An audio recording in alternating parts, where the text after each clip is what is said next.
This copyrighted telecast may not be reproduced, retransmitted, or used in any form without the authorized written consent of NASCAR Broadcasting. NASCAR would like to thank all of our loyal fans for your continued support, and we hope you enjoyed today's broadcast. Outside, it looks he just ducked to the outside to try to go around the 77 of Brendan Gaughan.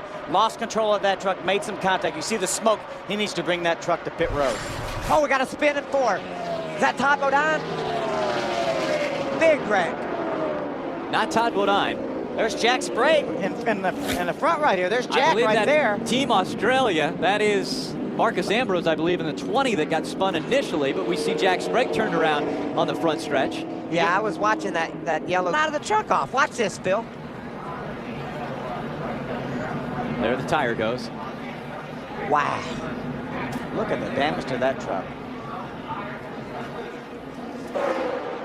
Welcome back to the Quaker Steak and Lube 200, presented on Speed by Dodge. Kelly Sutton spinning, bringing out our third caution of the night. This will get everybody in their window. They will be able to stop on this caution flag, make it the rest of the way. We won't have to worry about whether Richie Waters has field strength. If he doesn't stop now, that's going to be a problem. They're all going to stop. I got a flat. You want me to come in now? Yeah, go ahead. Come on in. Let's take a look back at what happened. She was on the inside of another truck. The truck got loose. She lost air off the spoiler. It might have been Joey Miller in the 12 truck. She did a good job maintaining control and getting it down on the apron and keeping it straight. Ted's got him some fresh air on the nose of that. Oh, problems coming out of turn number 4. That's Jack Sprague spinning again. He's going to come out in front of the field. Oh, Boston. Very close. Boston Reed. Clear right there, clear. Making it by. Dinner blowed up some. Wow. Jack Sprague got loose coming out of 4. Wasn't able to keep it on the inside of the track. Slid back up right at the flag stand. But Boston Reed was able to get by. Dinner blowed up right in front of me there. You hear Jackie said Mike Skinner blew up right in front of him. I didn't get it. I didn't see that. I see Skinner is still on the racetrack, still riding around under caution. Craig, see, that's Johnny Chapman right there. You see he's already got the damage. He's already made contact with the outside wall. And right in front of all that, you see Jack Sprague spinning right through the middle of that bunch. Good job by Boston Reed. 2 months ago, Boston Reed would have ran right into Jack Sprague. You see, Mike Skinner is, in fact, on pit road. Jack Sprague, obviously. The tread about to come off of that number 6 Ford. Outside still coming, Mark. He's got his hands full. There it goes. You see the body of the truck getting torn apart. That should bring out a caution flag. We know that. There it is. A lot of debris. Here comes the caution right here. Look how much damage that flat tire will do to the quarter panel of that truck. We saw it with Jack Sprague earlier, and we see it again. With the 18 of Bobby Hamilton Jr., there's Bobby on the inside of the racetrack. Mark goes by on the outside. Looked like Bobby was right against the white line, and Mark maybe just crowded him a little bit. Then Bobby started sliding up a little bit as they exited the corner, and that's what cut down his left rear tire. Looked like Mark might have misjudged it just a tick getting into the corner, but you never know how those trucks might be moving around on entry too, Phil. That thing might have turned sideways with him a little bit, got him over into Bobby. There's another view. Bobby wasn't very far off the white line, but they definitely made some contact, and it cut down the left rear tire of Mark Martin. To go, you don't want to be blocking anybody too aggressively with 20 laps to go, Phil. They'll move you over. Problems, caution coming out. It looks like Scott Lagacy Jr. finally expiring that number 4, 04 Dodge. I think he's made some more contact with the outside wall. There's a lot more damage now. You can see the right front tire and wheel bent. Probably brushed the wall and got a fender against that tire, Phil, and then it blew out and he hit the wall hard the next time. These trucks up. That thing is dragging the left front corner. That's the hardest corner to get to drag. It's the hardest part of the truck to get to stay down. Everything's wanting to roll over to the right. Richie doesn't have that problem. He's got that thing planted, and that's why Kyle can run like this. His truck is cooperating with him.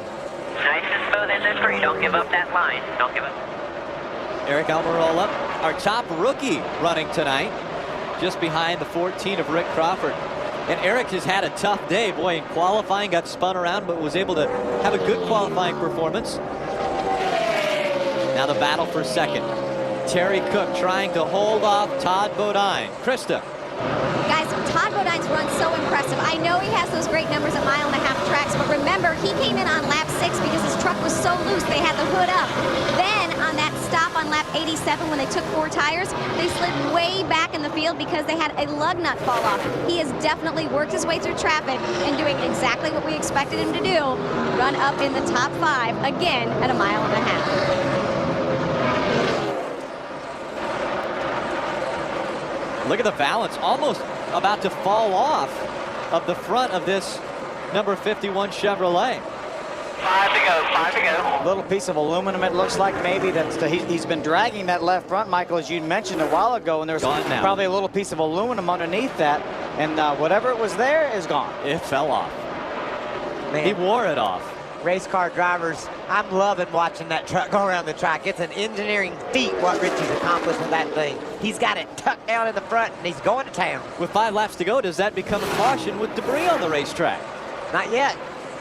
Apparently nobody's seeing it. If I'm Terry Cook right now, I'm yelling, debris on the racetrack. Well, Terry Cook probably realizes that he's not going to be able to run with Kyle Busch. He's not within 0.2 of a second of him any lap, so he probably would just assume this race finish like it is, let him take his second place finish and go to the house. 4 laps of racing to go. That 51 truck had a perfect night. He qualified 20th, he drove to the front. Todd Bodine started in the middle of the pack, went to the back, and now he's come to the front. Ted Musgrave didn't get tires. He's running the top 5. Nice and easy. What I'm saying is there's plenty of ways to skin a cat in this series. Kyle Busch up in front. Terry Cook holding on to second. Todd Bodine a strong run looking to take away second from Terry Cook. Musgrave in 4th. Hornaday in 5th. Rudeman, Setzer, Crafton, Almirola, and Crawford rounding out our top 10. 3 laps of racing to go for young Kyle Busch. Ray Dunlap. Well, the last 2 wins here at Lowe's Motor Speedway have been by Chevrolets, Kyle Busch and Dennis Setzer. When it comes to mile-and-a-half tracks, they've got the most victories. 20 coming into tonight's race, and it looks like it's going to be 21. Boy, it sure does, Ray. And speaking of 20 and 21, a year ago, Kyle Busch was 20 when he won this race. Well, he's 21 now. He probably is 21 now, yeah. He's looking to make it the 21st victory. 10-4. Just a lap and a half to go for Kyle Busch. He's got a few lap trucks that he needs to negotiate. He's not going to take any chances. He's got about a 3.5-second lead right there. He just drives by the 0.7 of Johnny Chapman. Widest margin of victory ever at Lowe's Motor Speedway. Only 3 races run before, but man, what a performance Kyle Busch has put on tonight as he has 3 seconds between himself and Terry Cook with just 1 lap remaining. All he's got to do is make it back, Rick, and it's his. Easy, easy, easy. Spotter telling him to be easy, be easy. You got a big lead. He's going to clear both those trucks by the time he gets to turn number 3.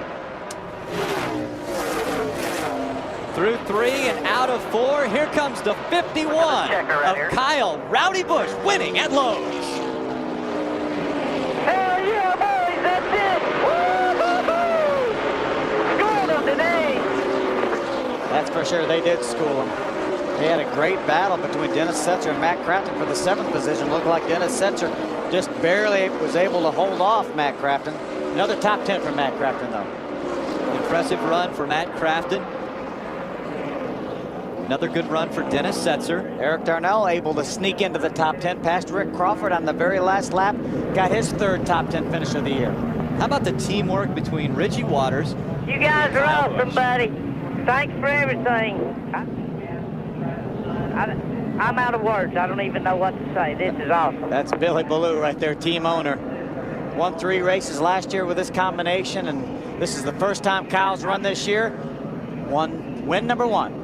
That's 4th victory for Kyle Busch in his 19th career start. Pretty good average for Kyle Busch. This copyrighted telecast may not be reproduced, retransmitted, or used in any form without the authorized written consent of NASCAR Broadcasting. NASCAR would like to thank all of our loyal fans for your continued support, and we hope you enjoyed today's broadcast.